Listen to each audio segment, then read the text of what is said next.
मम नमस्कारः।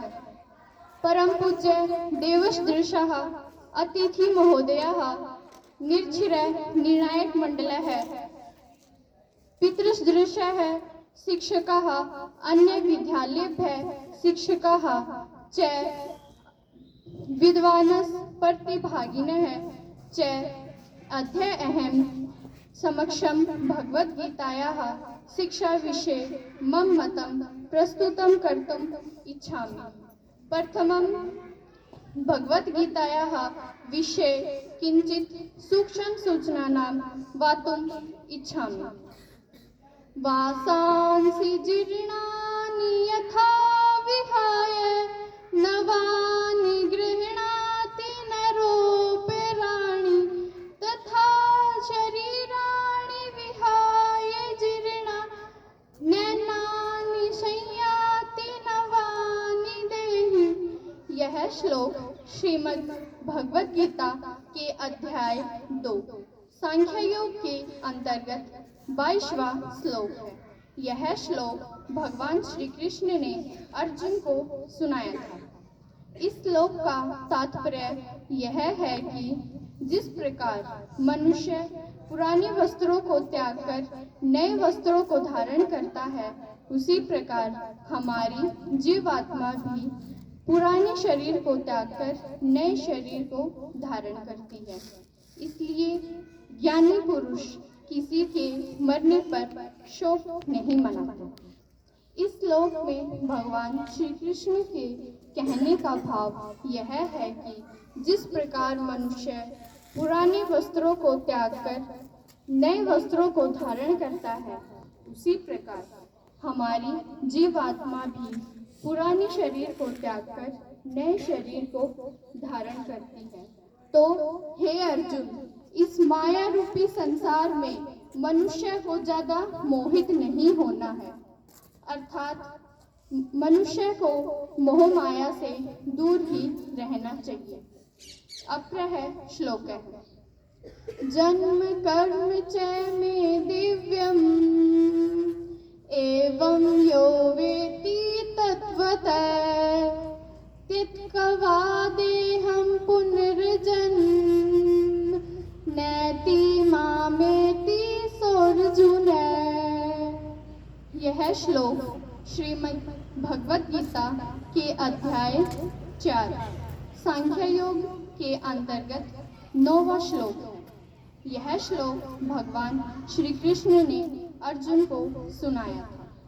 इस श्लोक का तात्पर्य यह है कि हे अर्जुन, मेरे जन्म और कर्म दिव्य अर्थात निर्मल और अलौकिक है। इस प्रकार जो व्यक्ति दिव्य को तत्व को जान लेता है, वह जन्म को कभी भी शरीर को त्याग कर जन्म को कभी भी प्राप्त नहीं होता, किंतु मुझे ही प्राप्त होता है। भगवान श्री कृष्ण की भक्ति में लीन होने के लिए लोगों को उनके नाम, रूप, गुण, धाम, लीलाओं और संतों में दिव्य मनोभावों को विकसित करना चाहिए।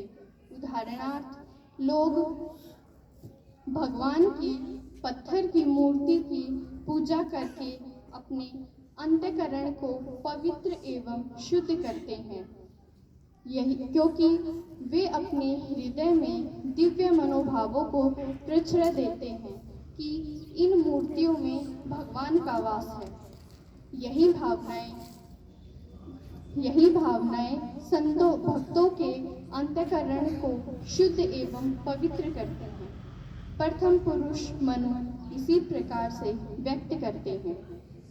अप्रह श्लोक है। सर्वस्य चाहं हृदि सन्निविष्टो मतः समृतिर्ज्ञानं बोहनं च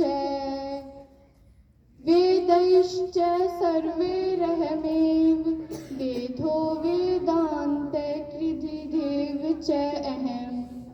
यह श्लोक श्रीमद् भगवद गीता के अध्याय 15 सांख्य योग के अंतर्गत 15वां श्लोक है। यह श्लोक भगवान श्री कृष्ण ने अर्जुन को सुनाया था।